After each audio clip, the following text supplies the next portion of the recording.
2, 3, come on!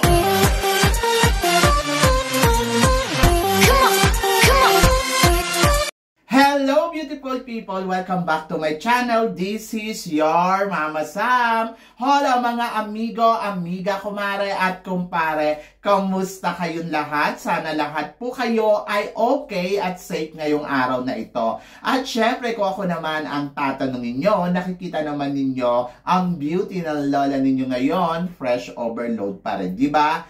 Ganyan talaga kapag umiinom ka ng maraming vitamin C at saka syempre kumakain ka ng maraming hotdog. Dahil sa hotdog, ito ang tunay na magpapaganda sa iyo. Ang tunay na #1. So yun! So kamusta naman kayo mga amigo, amiga, kumare at kumpare? Sana lahat kayo ay masaya ngayong Saturday. So happy weekend. So sana lahat kayo ay nakapagpahinga ng bonggang-bongga. Kaya naman ngayong araw na ay chichika tayo ng todo-todo na talaga namang feeling ko nagtataas ang kilay ninyo ng bonggang-bongga. But bago ang lahat, syempre gusto ko munang mag-shoutout sa inyo. Shoutout sa lahat na laging nakatutok dito sa Mama Sam Vlog. Maraming salamat. And then ito nga ang chika ko sa inyo. Kaninang umaga nakita ko si Mr. Toyota na naglalakad dyan. So sumilip ako. Grabe ha, ang ganda-ganda ng suot niya. Talaga naman yung puwet niya maumbok. Charot. Pagkatapos, ang ganda ng katawan niya. Sabi ko, hindi ko to natsetsempohan sa gym. Tapos, tumingin siya sa akin, tapos kumaway siyang ganot. So, ako naman, syempre, landi lang. Bumaba ako. So, yung bumaba ako, kasi nag-standby siya doon sa smoking area. So, sinundan ko siya doon, o, diba? Tapos yun, nagtsikahan kami. Tapos, ang bukang bibig niya pa rin sa akin, kailan tayo mag-iinuman. Tapos, sabi ko naman, o sige, mamayang gabi pwede ako. So, yon kaya mamaya ay rarampa ako with him. O, di ba? So, nakakaloka. So, ganun talaga. Kapag meron kang gustong masungkit, sungkutin mo na. Charot. So, yun, hindi. Gusto ko lang siya maging kaibigan kasi syempre, mali mo kumuha ako ng sasakyan. O, di ba? Magkaroon ako ng discount at saka ma-assist niya ako ng bonggang-bongga. Di ba? Pwede nga rin akong turuan magmaneho. O, di ba? So, ito na nga. Diyos ko, marami tayong chika ngayon dahil maraming tayong pag-uusapan na talaga naman. Ay nako, alam kong hindi kayo makapaghintay, kaya wag na nating patagalin. Para sa unang chika, Mama Sam, anong masasabi mo? Miss Lebanon, nag-appoint na sila ng bago nilang kandidata na ilalaban nila dito sa Miss Universe. Tingin mo, meron ba siyang laban? Ito yung first runner-up nila noon last year, di ba? Na talaga namang masasabi ko, kung ganda ang pag-uusapan, syempre, pasok ang beauty niya sa banga. Talaga namang masasabi ko, ang ganda ng Miss Lebanon ngayon, huwag niyong isnabin. Mukhang kakabog ng todo-todo to, at parang feeling ko, kung ganda ang pag-uusapan, panalo.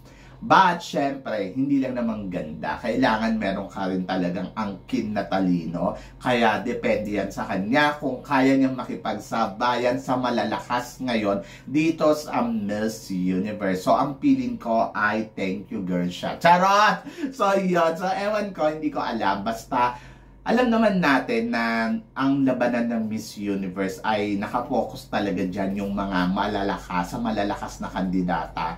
At siyempre, sino pa ba yung malalakas? So, minsan nga kahit anong ganda ng kandidata, medyo hirap talaga sila umeksena. Pero kung may i-offer etong si Miss Lebanon na talagang masasabi mo namang, oh, transformational leader, why not? Bakit si Miss Loud nung nakaraang taon, ginulat tayo, di ba? So, yun. So, good luck sa kanya. Feeling ko naman, basta maganda yung presentation niya sa Miss Universe, papalo to ng bonggang-bongga. At para naman sa sumunod na chika, Mama Sam, anong masasabi mo sa bagong pambato ng Vietnam ngayong taon na to? Actually, naloka ako sa pageant nila, sa totoo lang, na pag pinanood mo, para kang nanonood ng show ng Itbulaga. Charot. So, yun. Naloka lang ako kasi parang hindi ako makarelate doon sa eksena ng mga kandidata. Parang palo lang ng palo, rampa lang na rampa, masabi lang na maganda. Mas gusto ko yung mga Miss Vietnam nung mga nakaraan. But, yung nanalo ngayon, hindi ko masabi na, nako, maibabalik nga na ang pwesto nila dito sa Miss Universe. Alam nyo, sa totoo lang, mababalik lang ng Vietnam to because dahil sa business. Sa totoo lang, dahil nakita naman natin kung paano sila gumastos at kung paano nila ginastosan ang Miss Universe talaga. So, parang feeling ko, doon sa parting yon, may babalik ang Vietnam para makapasok sa semifinals. Pero yung sasabihin mo na malakas yung kandidata nila at mananalo Miss Universe, hindi ko pa nakikita na ang Vietnam ay magkokorona ng Miss Universe. So parang feeling ko matatagalan pa. Ano doon na parang yes, natututukan na sila, napapansin na sila, pero hindi to the point na parang mananalo na sila. So, abangan natin in the future kung sino yung the best na kandidata.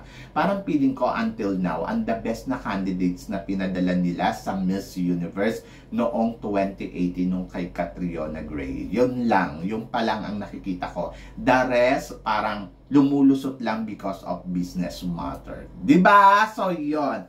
So, depende kung anong eksenang gagawin niya sa Miss Universe. Alam niyo naman na ang Miss Universe ay talaga namang bongga. So, para sa sumunod na chika, Mama Sam, ano naman ang masasabi mo sa bagong Miss Aura International na si Miss Thailand? Yes, Miss Thailand na nakakaloka yung eksena niya dito. Ang masasabi ko is bongga.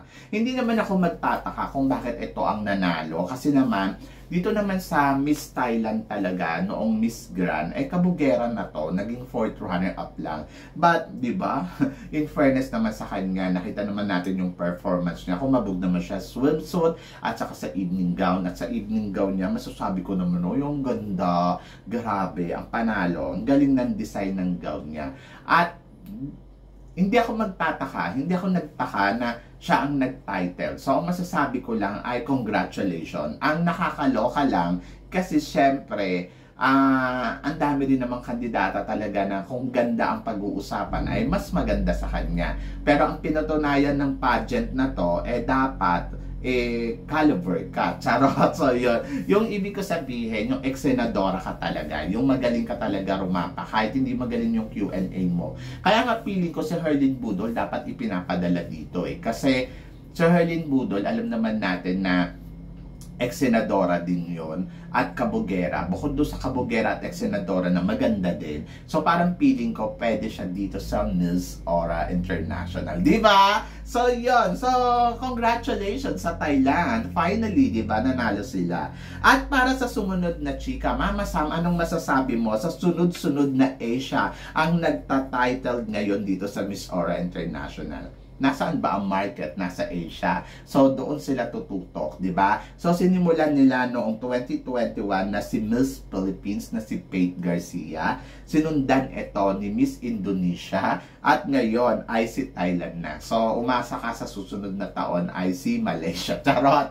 So, yun, nakakaloka. O kaya si Vietnam. Oh, for sure, pag sumali dyan si Vietnam, Vietnam na yan. O, di ba? Walang kandidatang Vietnam this year So, baka next year kapag may bagong organization. Kasi napansin ko, sa tuwing kukuha sila ng bagong organization, doon pumapasok yung kandidata. Diba? At doon nananalo. Nakakaloka. Windang naman ako. Ako para sa akin, siguro, ang napakadaling manalo dito sa Miss Aura International. As long na siguro kailangan yung pinapadala lang natin ay siguro caliber pagdating sa pasarela. Kahit na si Samantha Bernardo kayong manalo dito Kaya lang syempre si Samantha, hindi na nasasali yan dyan. Di ba? Ibang level na si Samantha. So ako para sa akin, hindi dapat kainggitan ng Thailand at hindi ka dapat kainggitan ng Indonesia. Dahil nag-title na tayo bago sila. Sinundan nga lang, di ba? Parang Philippines, tapos binasa natin kay Indonesia, pinasa naman ni Indonesia kay Thailand.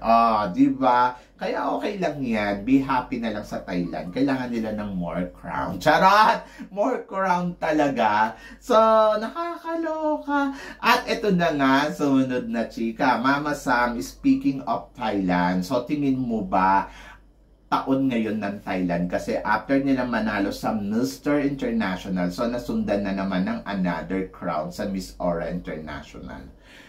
siguro nagkataon lang, nangyari na rin naman sa atin yan na taon siguro natin. Kasi di ba after natin manalo ng Miss Aura International, nanalo tayo ng Miss Globe. After ng Miss Globe, nanalo tayo ng, ano ba to? Ng Miss Intercontinental. Oh, so, ibig sabihin, parang sa bawat year siguro, meron talagang swerte pagdating sa pageant. At huwag tayong maalarma, wala tayong dapat ikainggit kasi parang feeling ko naman, time will come. So, sa atin mapupunta kasi yung mga major pageant. Sa dami ng corona na nauwi ng Pilipinas, I think, parang sobrang winner tayo. So ngayon, it's time for Thailand. So hayaan na muna natin sila at congratulate natin sila. So maging happy tayo sa celebration nila. Makipag-celebrate din tayo ng bonggang-bongga. Pero hindi naman ibig sabihin na to siguro, no, na ito na yung sign na sila ang mananalo Miss Universe. Oh, di ba? So nakakaloka. So siguro this time malakas yung pambato ng Thailand kasi nakakakuha sila ng perfect candidates para doon sa hinahanap sa international pageant. Ganon! Kaya parang feeling ko, time in time. So, wag kayong mag-alala kasi tayo ang susungkit sa Miss Grand International Crown. Sigurado ba yan? So, baka malaro na naman tayo dyan ng bonggang-bongga. Di ba? Ay, nako, ewan ko. At ito nga, Mama Sam, may kumakalat na chika kasi dahil hindi nga daw nanalo si Chris Go dito sa Miss Aura International, ay papalitan na daw ang aalis na daw ang organization dito sa Miss Aura International. Gaano ba katotoo to? Ayun nga, may umuugong na bali-balita na ito na daw yung huling taon na magpapadala tayo dito sa Miss Aura International kasi nag-resign na, di ba? Alam nyo guys, ang masasabi ko dyan, alam ko yan yung kwentong yan kasi pumunta nga dito si Makoy, may nachika sa akin na ganyan. So narinig ko na yan na bago pa lang mag-coronation night. So napunta na to sa ibang organization na Pilipino din ang hawak. At alam nyo naman, iba-iba ang may hawak ng franchise. May kontrata kasi yan. So kung gusto pa i-continue, syempre kung sino man yung nakahawak, ay depende yon sa organization kung paano sila mag-aano. Kasi medyo nadismaya kasi ang organization natin noong yung nag-franchise sa atin nung nakaraang taon kay Mika Rosal, di ba, nagkaroon ng problema at na-delay ang punta niya dito sa Turkey. So medyo parang doon nahirapan sila. Tapos ayun nga, nagdi-demand nga na dapat magkaroon nga ng sariling Miss Aura International Beauty Pageant sa ating bansa. Nagawa naman yun ng organization. Kaya lang syempre, kailangan talaga dyan, malaking budget. Kailangan may pera ka para, alam mo yun, makilala ng husto ang Miss Aura International. And then, hindi na sila nag-renew ng contract because, siguro, may sarili silang rason. Hindi na natin pakikialaman yung rason nila. Hayaan na natin yung rason na yun sa kanila. But, may alam ako na bago nang hawak ng Miss Aura International next year. And then, mali mo, sa next year, manalo na uli ang Pilipinas kasi bago ang organization. Di ba? So, yun. So, parang feeling ko, okay naman kung lilipat at may sumalo naman. Yung sasalo naman ay okay din naman. Kilala ko. And then, tingnan natin kung makakakuha sila ng perfect candidates for the Miss Aura International 2023. Kung ako sa kanila, hinkayatin nila si Nicole Budol na sumali dyan para manalo tayo ng bonggang-bongga. Diba? Para gumawa ng ingay. At ito nga ang huling chika. Mama Sam, anong masasabi mo sa bagong Miss USA? So, yun nga, kanina nga kinoronahan din ang bagong reyna ng Miss USA na kung saan ilalaban naman nila sa Miss Universe ngayong taon na to. Ang chika ko ay magaling yung pambato nila. Talagang masasabi natin na, oy, makudasi girl. So, ito na siguro yung pantapat ilipat nila dito kay Antonia Porcel na isa din sa mga makukudang kandidata. No. Depende yan kung ano ang i-offer niya sa Miss Universe. Pero parang feeling ko malakas ang pambato ng Miss USA ngayon. Nangangamoy back-to-back sila.